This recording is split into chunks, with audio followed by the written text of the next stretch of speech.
Hello again, listeners and viewers. Welcome to New Life Show on AUK Radio. I'm your host, Adeyinka Omishore. This is your space for health and wellness and everything else in between. And today is no exception. I have got with me a powerful guest, a mentor, a coach, and a friend. Well, before I bring her on, remember, we are here to provide you with information for educational purposes only. We're not here to prescribe. Neither do we claim to heal nor cure any ailments whatsoever. So please, if you're considering making changes to your health or to your lifestyle, please do consult with your healthcare provider in the first instance. So, with that being said, sit down, grab your coffee, your tea, your smoothie, your water, whatever you fancy, and join us today as I bring onto the stage, my invisible stage, my special guest for today, Vinuyon Ramos. Welcome, Vinuyon. Thank you so much for having me, Adeyinka. Such a joy and an honor to be in this space. So, let me introduce you to our listeners. So I'm going to read an extra from your bio. So Vinuyon Ramos is an integrative life and executive coach, certified in neuro-linguistic programming. Oh, I got that one right. CBT, well, she will come and explain to us what neuro-linguistic programming means. And neurochange, with nearly 2 decades of experience she's all about transforming lives. So she uses neuro-linguistic programming, CBT, and neurochange, both for personal, corporate, and governmental sectors. So through her coaching and mentoring work, she empowers individuals and community, especially people from often underrepresented communities, to help overcome limitations, find clarity, and take bold steps towards the life they want. So whether you're dealing with stress, navigating change, or just need a wellness reset or mental reset, today's conversation will give you practical tools and inspiration. So grab your notebook and, of course, grab your drink, whatever you fancy, and let's get on with today's show. So Vinuyon, welcome once again. Thank you.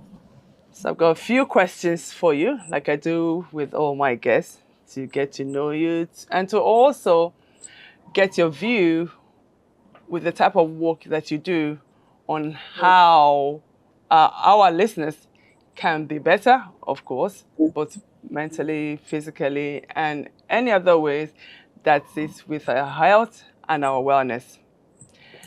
So being the integrated life and executive coach that's trained in NLP, CBT, so explain what this means. I'll save you the pain of trying to reel off all those acronyms. So NLP is neuro-linguistic programming. And what this does, it's about focusing on your neuro is the mind. So there's your thought processes. The linguistic, as we know, is language. So your thoughts, your language, and then the behavior that goes with that, how it's all connected to create your experiences. So I work with you to understand what's going on with your language, your thought process, and your behaviors. It's very similar to CBT. That's cognitive behavior therapy, where I help you identify and change thought patterns, mostly negative thought patterns that have yielded the kind of outcomes that are no longer palatable. So it's what is going on. So it's a kind of therapy and that helps you elicit those negative thoughts and reframe them. And as an integrative coach, I combine this with other modalities to address the whole person, as in the entire person, spirit, soul, and body. I call it spirit, soul, but I don't alienate any part of a human person existence. And for instance, when somebody is going through major life changes, I'm quite equipped to help them recognize what the limiting thought patterns are affecting them. I'm able to bring it out, elicit and make it obvious to them, because people are not very self-aware of what is going on. I call it like I help them open the bonnet of the car when the car is not running like it should. And then what needs to happen is a reframing of the dialogue, of the internal dialogue. And then because of the way the mind works, what they're seeing today is the way the mind has been programmed, which has been neural pathways. I'll talk a little bit more about later. Okay. Neural pathways have been formed, but then if they want to set new goals, they have to change that way of behavior and thinking and acting to get a different result, and that is creating new neural pathways, which I support my clients in putting into place. So it's about giving people practical tools really to literally rewire how they think and respond to life's challenges and go after their goals and their aspirations. Yeah. Oh, wow. Well, thank you for explaining that very well to us. So you mentioned about cognitive behavior therapy. Mm-hmm. Is that different from, I don't know if I missed that when you were talking earlier, is that different from the NLP? Or yes, okay. It is. So the NLP is about your mind, your language, and the behaviors that come out of that. That is, we use different modalities, different ways of relieving you of whatever those things have cost you. Whereas cognitive behavior is looking at identifying what are those patterns in your thought processes. That's really focused on how you're thinking and perceiving life's experiences. Whereas NLP is an intervention. It helps you address them. TBT helps you elicit and make you aware and then reframe it. So they work quite similarly, but NLP is more about intervention, as in trying to do any things you can do to almost reprogram your subconscious mind. Right. But you really not, so almost like there's the modality that we use to make you overcome whatever has been the program that's been running until that intervention. Whereas cognitive behavioral therapy, you're aware, we're taking on a journey, you're responsible for the outcomes because we're taking on a journey. NLP, you don't have to be involved. We just do what we have to do with you, tell you what you need to do, and you experience the relief, and the intervention relieves you from that negative or issues that you're experiencing that are seemingly limiting you. Yeah. Okay. I know you said you will mention a bit more about the NLP later, so I will save my next question till later. I might not even need to ask it because you probably would have answered it. So my other question to you is, so you talk about helping clients, and I, for one, belong to one of your communities, which is called Create Your World. So what does that mean practically, and how do you help individuals start their journey?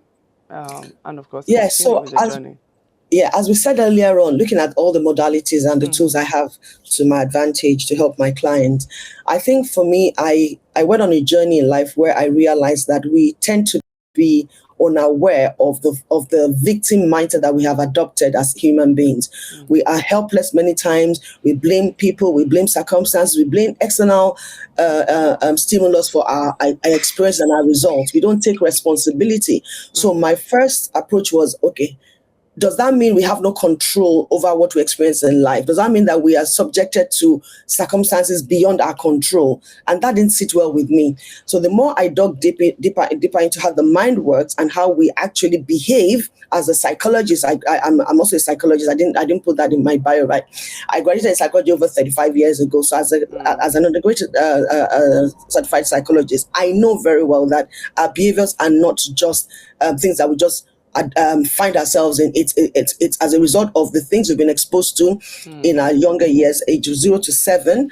Whatever we've been fed has actually formed our personality, our values, our way of looking and interpreting life situations, and that then builds a foundation for everything else that we go through in life. But then I know that with all these modalities, all these tools I have now, I know that you have the ability to create your world. What does this mean? It means that you are able to take conscious ownership of your thoughts. Like I said earlier on, thoughts, behaviors, and language.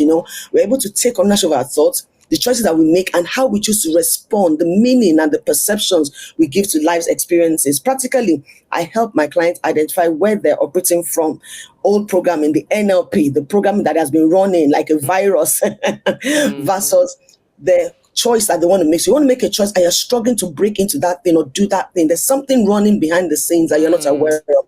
So I help you take control and see that you can create what you want, which is your world, your desired outcome. So I will help you by examining your current reality. We look at what exactly is going on in your world, so you have a meaning and why that is going on. And that's the first thing. Why is this happening?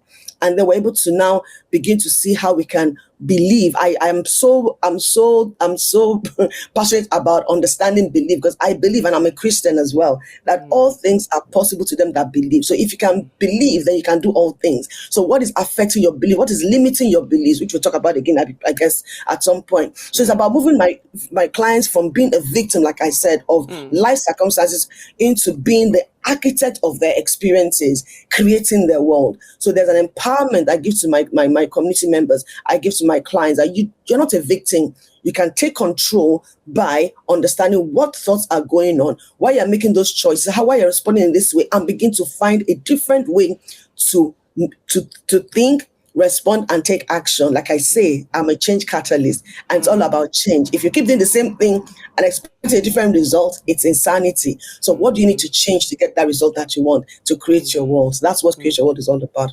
Excellent. So as you were talking, I remember, I think it must have been the last 2 episodes I did on parenting. And one of the things that came up was the fact that my guest was saying, as a parent, you have to be intentional. You have to be aware. Therefore, being aware, as you're saying, we're re-educating ourselves to be able to identify, okay, where I am now is not where I want to be. Why am I where I am now? And what do I do differently? Going under the bonnet, like you said. Okay, so what has been going on? It's like being a detective again, isn't it?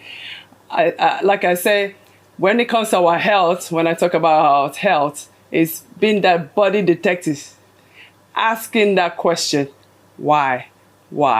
Almost like like I would say, the annoying 2-year-old toddler that's always asking, why? Echoing your point about the 2-year-old, that the 2-year-old is quite inquisitive. The child wants to know what's going on. I will not take no for an answer. It needs an explanation. And that we as adults also need to begin to pay attention to our results and ask ourselves, why am I getting this result? Why am I getting this reaction? Why am I getting these expressions? And what can I do different to make it change, to bring about a change? Yeah. Which brings me to my next question. So how do you, as a change catalyst, I beg your pardon, help clients to reframe limitations, whether it's physical, mental, cultural, or spiritual, so that your clients can live a more empowered life? You know, the way I see limitations, right? I see it as I use an analogy, right? I use a bottle analogy a lot for my coaching.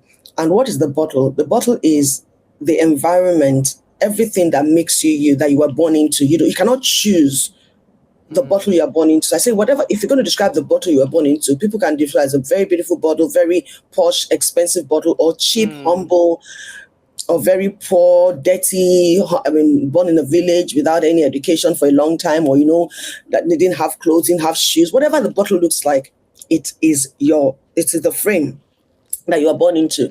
And it actually comes with limitations, because the point at which you realize that I want more, there's more to me than this, you realize that you are in a bottle. I need to get out of this bottle. The first thing is to understand, what is this bottle? Now, I help my clients distinguishing between what is an actual limitation and what is a perceived limitation. The actual limitation is the bottle. Perceived is a mind thing. But the first thing is to be able to see that you can live outside of that actual limitation. And the way to do that is to begin to understand what are your beliefs, because your beliefs are the identifier of your limitations. So I call it limiting beliefs, because what limits you is how far you believe you can go. Where's your plateau? Where's your limits?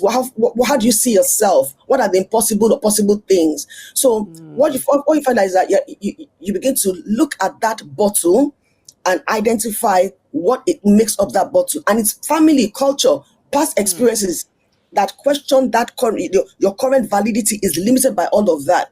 Then we're able to see that, okay, do you know that you can live beyond this? Because instead of saying I can't because I'm too old, because somewhere in your background they said that when you get to a particular age, it's late, you're too late. You can't get married after you're 45. You can't have children when you're 50. You can't get a good job at the age of 35. You're too late. You should have started on the ladder. There are many, many things that happen. Yes. You know, and what's possible for me at this stage of life, as in nothing, there's nothing I can do at this point. It's a bit too late. There are many things that come to mind, but because of time, we have to refrain that limitation. I now help you look at it objectively. What says that you can't because you're old? Begin to explore, even if you're old, what are the things that are possible for you at this stage of life? And once you identify what they are and what they're not, I then challenge again, who says, do you know anybody who has done this at this age? Because the minute you begin to see that it is not true, the belief loses its hold. It begins to become a fluid.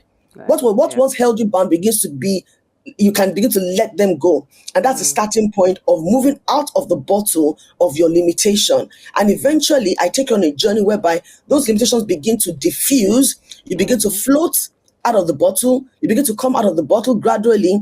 And then, of course, like I always tell people, it's not as easy as possible. It's not that easy to get out of the bottle. It is a journey. I have clients who I've been working with for 4 years and they're still struggling, but they have hope because they know they are not where they used to be and they're almost out of the bottle. But when you get to the bottleneck is where it's hardest, because many people struggle, and that's when you think all hell is breaking loose and you don't even know whether you can make it out of the bottle. You want to give up and go back into the bottle, but no.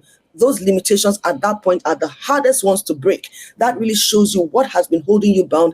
And once you can align yourself with the right thoughts, the right coaches around you, the right voice, the right community, the right environment, like a coach that is speaking to a boxer in the boxing, that you can make it, you can push through, like a woman that's about to push a baby out of the birth canal. You see yourself coming through that bottleneck and you believe that you can get rid of all this shackle, all these limitations, all the things that have been speaking to your lives, and you begin to push through the bottleneck. My joy is to see people break free from all these limitations and become everything they can be by creating their world. That was a therapy session. Yeah. Thank you for that. You know, as you were talking and you mentioned it, I just, imagining trying to get out of that bottle. It's like a woman in labor, in childbirth. When you get to that point, those who are mothers will understand. Just at that point where the head, it's like, oh, I can't do it anymore. But then you tell it to breathe and push. And then one big push, baby. It's celebration. You forget all the pain. And that's why you go back again and again and again. It's amazing, but that's another topic for another day. Let's not talk childbirth today. But it's good to have something to relate this to, and I love that that bottle analogy. When you get to the neck of the bottle, it's the hardest, but you just have to keep going and looking back to how far you've come. And just no giving up, here. No, we push. Okay. All right. So my next question, I think more than possibly ties to some of the things you mentioned already. So how do an individual's belief, whether it be cultural, emotional, or spiritual, affects that individual's ability to heal and to thrive? So, like I said earlier on, that those beliefs are formed subconsciously over the years because of what you have experienced or your culture, and of course how you have responded to things in life to make meaning, to survive emotionally. Things happen to all of us, and for us to just be able to make sense of it, we have to associate something to it and say, this is why this is happening, And they're quite powerful. They actually shape our reality. These beliefs, they shape your world. They shape what you have created. So if you believe I can, then you go after it and you will. If you believe I can't, you will not do anything and you will be stuck there. Anything that's your reality is really founded on your beliefs. If you're on a journey to achieving greatness, it's because you believe you're on that journey. Like Thomas Edison, he believed so much that he was going to create the light bulb. So no matter how many times he failed, there was a belief that was driving his continuous attempt. So if your reality is what it is, the question is, what is your belief that is making you stay there? What is causing your status quo? What is causing your drive, your push, your desire? So when it comes to healing and thriving, if someone believes that they've been destined to struggle because of their background, that life is about struggling, or that healing is impossible, those beliefs become self-fulfilling prophecies. It's almost like you have assumed a position of absolute hopelessness. And there's nothing anybody can do to get you out of that place. So even when I've seen cases where people have been diagnosed with terminal diseases, right?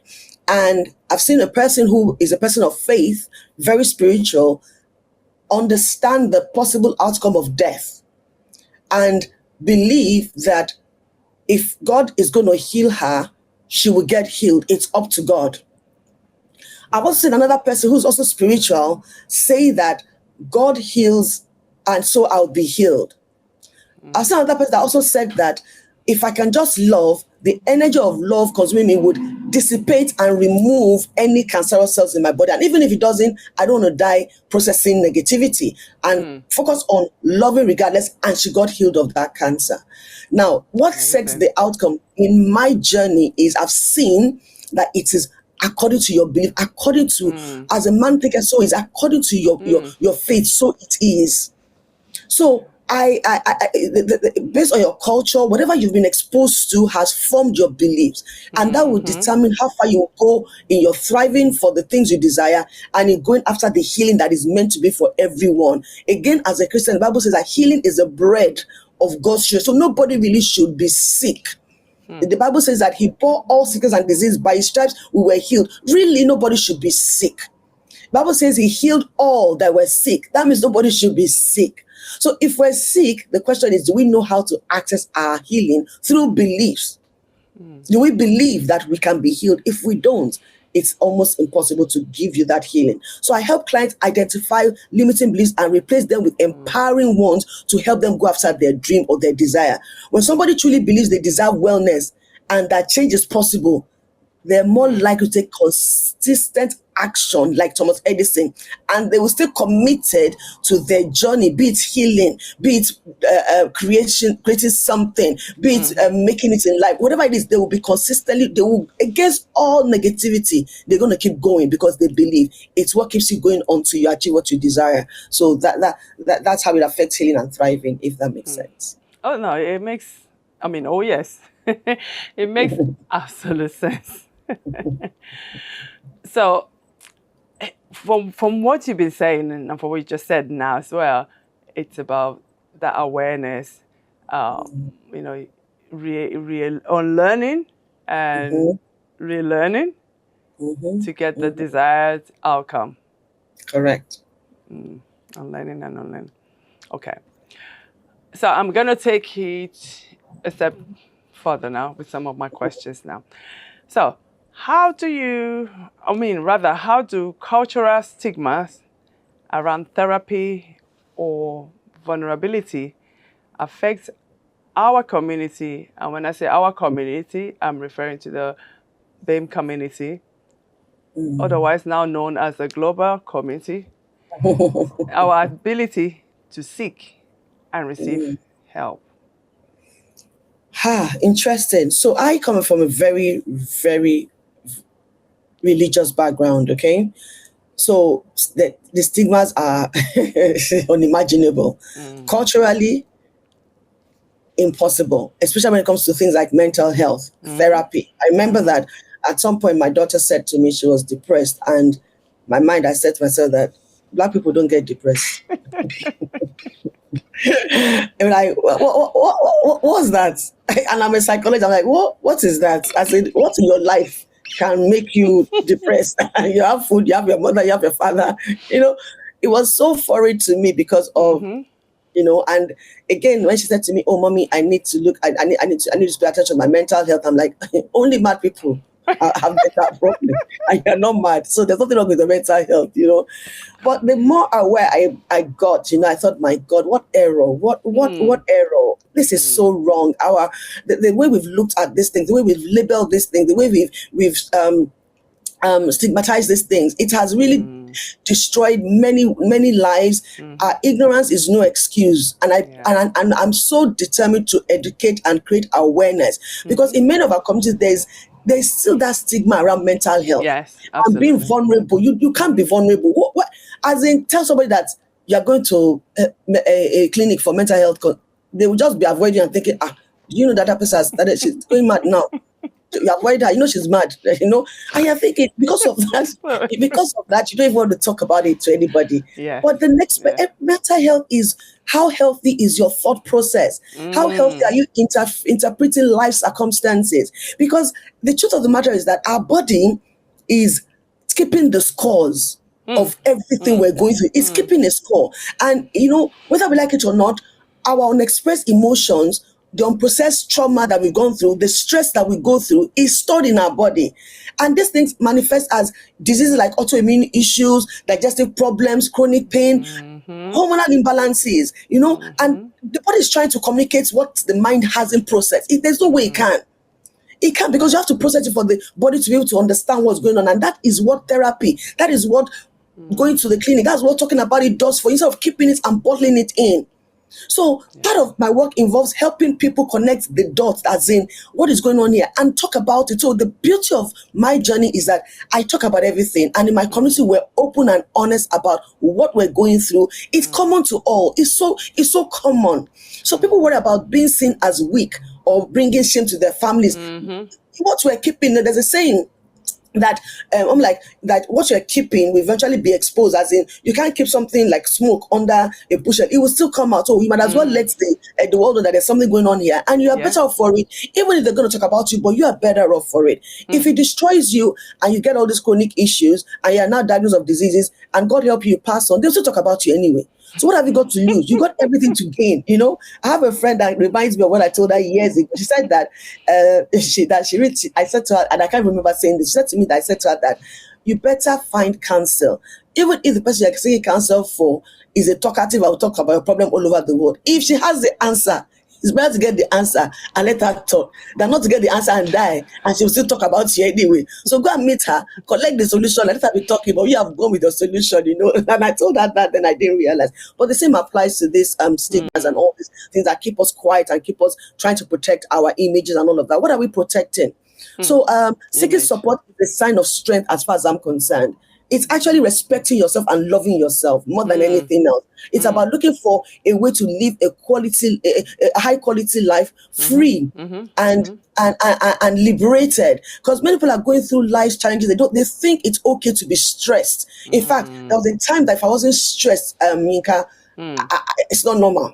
As in, Wow. And I remember when I started this journey of seeking homeostasis, seeking calmness, being still.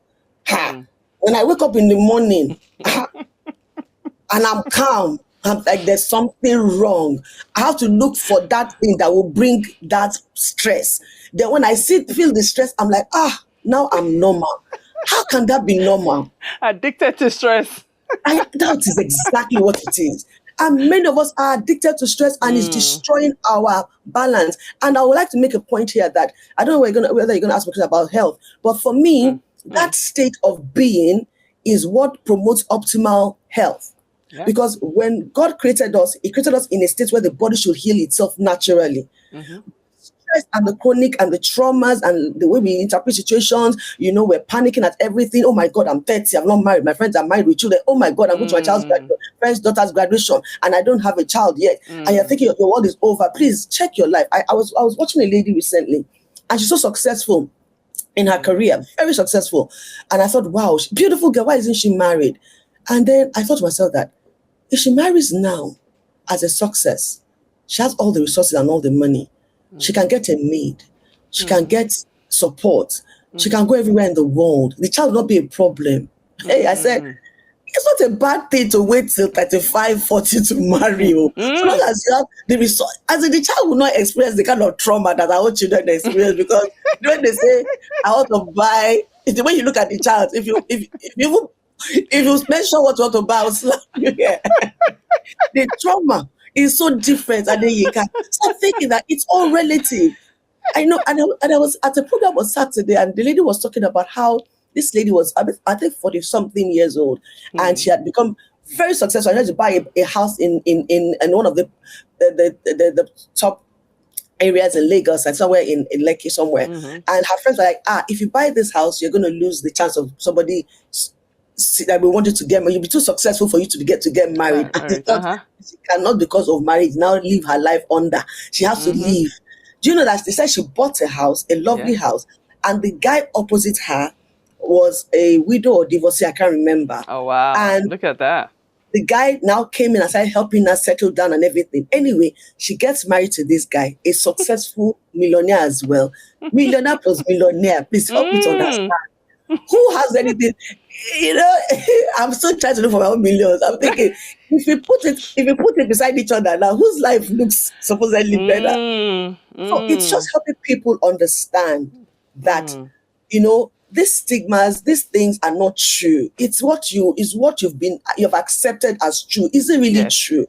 Just follow your own path and own it, and speak out and talk about things that are stressing you. Please do not hold back, because we can reframe it through coaching, and you can grow out of it, because you don't want to be kept in that place where you die or you live a life of frustration, thinking that you are less than anybody else when you are not, because you can't be everything you want to be.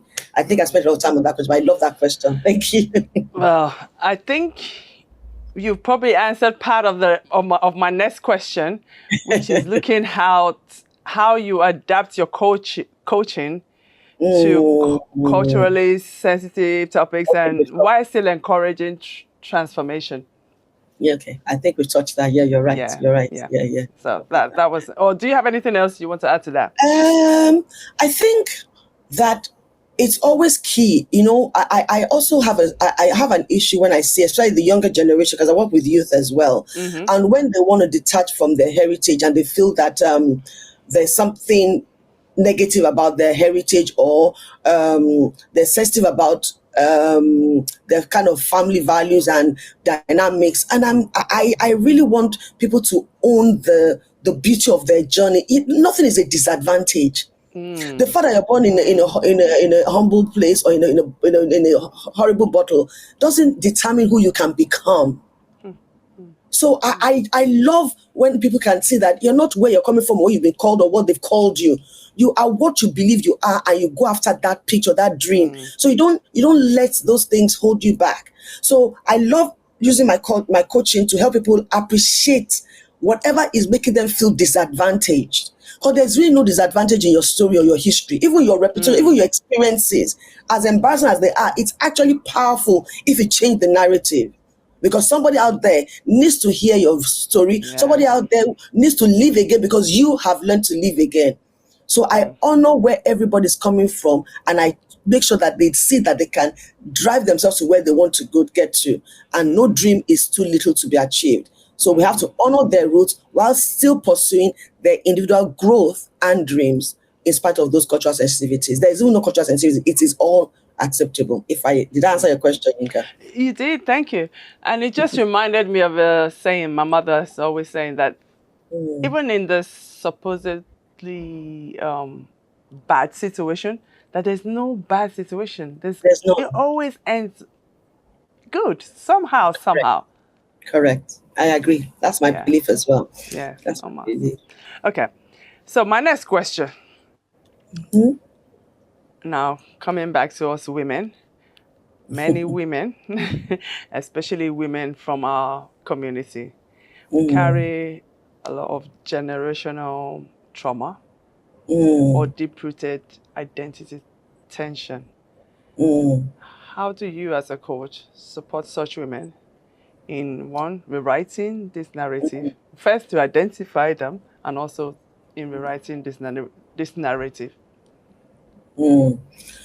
Like I said, when I talked about the youth, as in looking at where they originated from, the Black, Asian, minority ethnic group of women, we have a lot of baggage we carry, baggage. But I want us to begin to see that, is it really baggage? So what I work with women to see is that, so if you look at how our parents brought us up, right? When we talk to our children, when my daughter said to me, I think I'm depressed, and I was angry because what she was going through, compared to what I went through, I should have died, because if this is depression, I should have died, and I couldn't even see myself telling my mom or my dad and saying, I feel depressed. They will tell you, go and sleep. When you wake up, the person would have left. It's sleep. It's lack of sleep, But that on its own is trauma. The fact that you're feeling away and you couldn't work it out has its own toll and effect on us.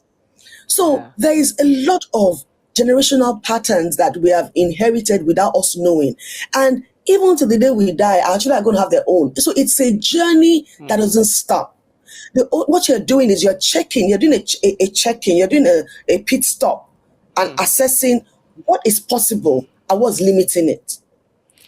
Even in the next 100 years, they will still have issues like we have, but it will just be different packaging. So we are dealing with our own traumas today.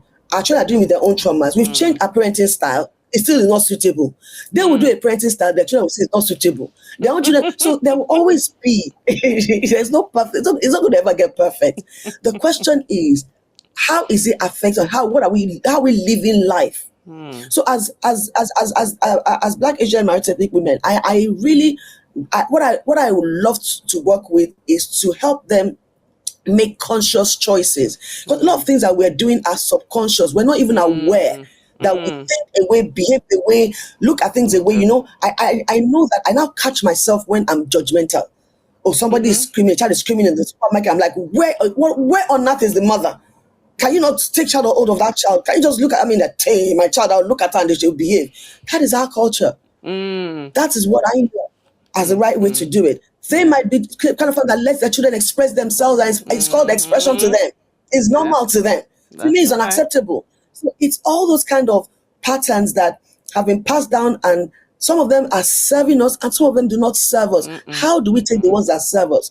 My husband will tell me, oh, his upbringing was rough. But then he keeps praising his mom who made him wake up every morning to clean all the windows in the house. Tell a child to go and clean windows. That is abuse. That will make him sweep the whole floor, fold up his clothes. Today, when his clothes are folded perfectly, I envy, because my mother died when I was young. Nobody taught me. So he's saying you had a lovely upbringing. Easy life. But like they say in Yoruba, oh, yole, I'm struggling to fold my clothes. You that you suffered, you are folding your clothes. I wish I can fold my clothes. Every pattern has its own, it's all about perspective. That's what I'm trying to say. Yeah. So I help women become conscious of the choices that they're making, so they can choose to continue some of those traditions while also breaking cycles that no longer serve them. Some of them do not serve. Some of them serve. Not everything that you don't want to throw the baby away with the bathwater. There's some things that are good, there's some that are not bad. It's being able to unpack them and draw the line. It's about becoming the ancestor they needed while honoring the ancestors that they had. So there was one day I wish my mother did this, but then my mother still did this anyway. So I need to thank God that but the one that she didn't do, then I now become that person, plus the one that she did. So that's the way I work with the women. Excellent. That last point reminds me about a paragraph I read in a book about nature, about life, being about growth. So, you plant tomato seeds or whatever seed, it grows, it gives you more. So you saying us being that ancestor, and then plus, what we now know. So that's growth, evolution. Correct. Exactly. Evolution. Totally. You got that right. Yeah. Yes. Yeah. So that's becoming the ancestor that you need. I wish my parents did this. I'm going to do that. And then you honor the one that you had. I'm grateful that they did this and that. Exactly. Yeah. And then that's growth comes into you doing the one that is needed. Correct. Yeah. Okay. Well, you said it better. Thank you for repeating that. Thank you. So, coming to our mental health now. I know we mentioned it in the conversation, but this is my next question. It's about the mental health statistics, which is showing increasing in stress, burnout, and late diagnosis of certain diseases in women in the BAME community, especially around midlife. How can platforms like yours and shows like mine help raise visibility and change these outcomes for women and men as well? I think you're already doing it, and I think I'm already doing it. We just have to be more vocal and more visible to the world, showcasing women who look perfect but actually are not perfect, like me and you. People look at every woman on the surface are like, oh God, her life is all perfectly. And then when you open the bonnet, like, oh my God, and you're looking so good and you're still doing this. And what is going on? Because you have learned to master and keep your mental health optimal. There's nothing anyone is going through that nobody else, that someone else is not going through. Yeah. So when women see others who look like them having honest conversations in this kind of spaces about mental health, about premenopause, life transitions, it begins to normalize those experiences. What seems such a big issue now becomes, oh, so it's actually normal after all. I remember in one of the days in my community, because of the stereotypes and stigmas and background and generational patterns and all of that, anything that has to do with weed, as in what do you call weed now? What they call weed? There's in Yoruba? No, weed. The weed that in our days when you smoke it, you're mental. You're going to go mental. The weed that has become medicinal now. Hemp, Indian hemp, exactly. Indian hemp. Yeah. So when you smoke it or anything associated with that was just demonic and it was just it was a dark world. Now the pharmaceutical companies are now introducing prescription so that people can actually manage the usage of it because it's actually medicinal. These two women are in my community and I think you know them. And one of them decided to be vocal about, she got an aha moment in conversation and she said, oh, that has just given me peace because I started this job and I'm struggling, I'm prescribing this thing. And she went on and it was like, now I have a different perspective. I feel better. And then another man said, you too? I've been struggling. I'm like, So there were people in the community that had the same problem because of the stigma, because of the way things are being perceived about situations like using something. So the same thing with mental health. The more you talk about things in a place where others can hear, it becomes normal. It becomes easier. Right. You begin to realize that there's nothing wrong with you. Now, how do we work together? So we need more spaces like this where women can see themselves reflected in wellness conversation, that this is me, that's my mirror, that represents me. And then this visibility helps women recognize their symptoms quicker because they can tell, oh, I have those symptoms. Could it be? Am I going through that? Oh, could it be? Is that what it is? And then they can seek support without shame. I think it's that shame, stigma, and what's the other word we use today? And stigma, shame, and what we use another word I can't remember. That keeps people quiet. Yeah, and we don't want to do that. So I believe that visibility in this kind of places, in your programs, what I do, and more women should be speaking about this so we can normalize it and people are able to seek support and help quicker rather than later before it's too late. Yeah. Yeah. Well, thank you very much, Coach V. So there's recently also been a rise in BAME focus coaching. I've been asked before about, how you coach, taking in cultural differences and beliefs and or whatnot. So with that, let me come back to my question now. So there's been a rise in BAME focus coaching, wellness circles, sisterhood retreats. What's your vision for collective wholeness in our community? What do you see? So I think for me, right, I already do this, right? My community is open to any race, any religion. Is not there's no limit to what we do there, because it's all about women healing together. It's about being vulnerable with each other. It's about being able to share resources. And you know that you bring a lot of your own knowledge into the space. Every woman, whatever they have, they bring it into that space so that we can lift each other up. I feel that I'm strong in an area, but doesn't mean I'm strong in every area. Even if I'm a leader, I don't like the word leader because everybody's a leader in their space. So I love people taking leadership of what they're strong in and they're able to share. I don't see weakness. I see areas of development. different. And we can all develop when we're together and say, this person can help me develop and pull me up in the area where I'm struggling. So individual healing is important, but collective healing is transformative. You can do it on your own, but if you do it collectively, oh my God, it is such a, I'm experiencing it in my community, and that is what I thrive and I want to continue to build. We go on retreats, we do a lot of things together. And when women come together in sisterhood, like I said, in sisterhood circles and retreats, what we have noticed that we realize that we're not alone in our struggles. That's one thing that comes to light. It's like, oh my God, we just become so connected, and we become so like, you need me, I need you, you know. There's a song that we sing, I need you, you need me. We all become a family. It's so real. And this creates a ripple effect. One woman's healing gives another permission to heal too. That is the beauty of coming together in a community that you are like-minded and you're building each other up, not tearing each other down. That collective wholeness is very, very key as we move on in life. I think we have to continue to promote this, please, as much as we can. Yes, wow. Thank you so much. So I've got two final questions for you. Now, what is one healthy habit that you, Vinuyon, have that you can share with our listeners to help make their health a priority? One, just one. Okay. I have two in my head, but I'm trying to think of which one is the most effective. Okay. Say the two then. Okay, please. So when I wake up in the morning, one thing that is very key, like I said earlier on, you were all laughing. If you were laughing, it's okay to laugh at me. Please laugh. Is the fact that I was the kind of person I woke up with chaos. Chaos was my wake up. I had to wake up and feel that chaos. You know, my wake up is like alarm, and then the day starts, and I realized how destructive and how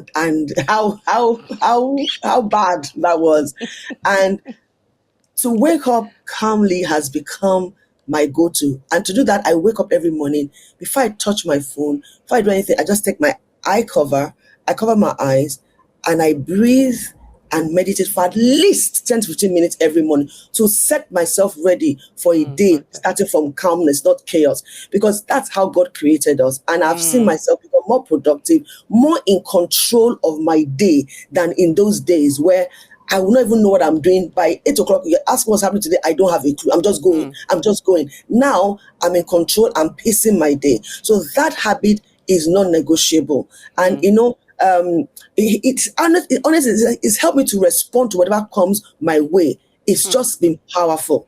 That is not non-negotiable. And the second one is, I used to run every day for quite a while, and then my knee started to hurt me, and I did more research, and I realized that even just walking every day is movement and is good for your body's metabolism and your health as well. You release the right hormones and all of that. So every morning I do walk at least 5,000 to 6,000 steps every morning to start my day off. And if by the end of the day I've not done it, I have to do it, because it's like I've let myself down. It's become a habit. So those are two things that have been very powerful and instrumental in my health. Excellent. Well, thank you for sharing that and for coming on the show as well to share your wisdom, your expertise, your passion. You know, can hear it in your voice, your passion for what you do. So how or where can our viewers and listeners find you, Coach V? So I'm on Instagram as Coach Vinuyon Ramos, LinkedIn as Vinuyon Ramos, Facebook as Vinuyon Ramos. And then my website, which is actually malfunctioning right now, but it's vinuyonramos.com. Give it a few days, I'm sure it'll be up and running again. But my website is vinuyonramos.com. So those are the places you can find me. Excellent. So we can find Coach Vinuyon on all the socials at Vinuyon Ramos. Yeah, Vinuyon Ramos on LinkedIn, Vinuyon Ramos. On Instagram, Coach Vinuyon Ramos. On Facebook, Vinuyon Ramos. And my website is vinuyonramos.com. Okay, excellent. Well, thank you for that. Well, there you have it, viewers. Another powerful episode today about our health and well-being. And today we've been talking about coaching, how we can unlearn, relearn, so that we're focused. Because when we have purpose, every other thing that we do or should be doing is in line. So you shared two of your healthy habits with us: waking up and not just rushing out of the house, but taking that 10 minutes to meditate, to focus, to calm yourself and just think, okay, what's coming up today? And that is like a reset button, isn't it? Correct. Exactly. Because you know the funny thing, Inka, that as you said that, I started laughing because I'm a Christian, right? And before I got into this, even though I said I don't want to wake up in chaos, I will wake up praying, but that prayer is chaotic prayer because I have to wake up and pray. So I wake up and oh my God, I have to start praying, and I start praying in tongues, and my head is going all over. It's so from a place of calmness. So that calming first before even going to prayer is so key. It's just so key to go in calmly rather than in that state of frenzy. Yeah. Oh. Well, if you haven't taken or listen, I know you've been listening, my dearest listeners and viewers, but if you don't take anything away from today's episode, practice that calmness. Calm. Well, until next time, remember, let's get wealthy together by staying healthy. Take care. And thank you once again, Coach V, for coming today and sharing with us. We really appreciate your presence here today. Thank you for having me, Adeyinka. I've had a lot of fun. God bless you. Excellent. Have a good evening. Bye for now.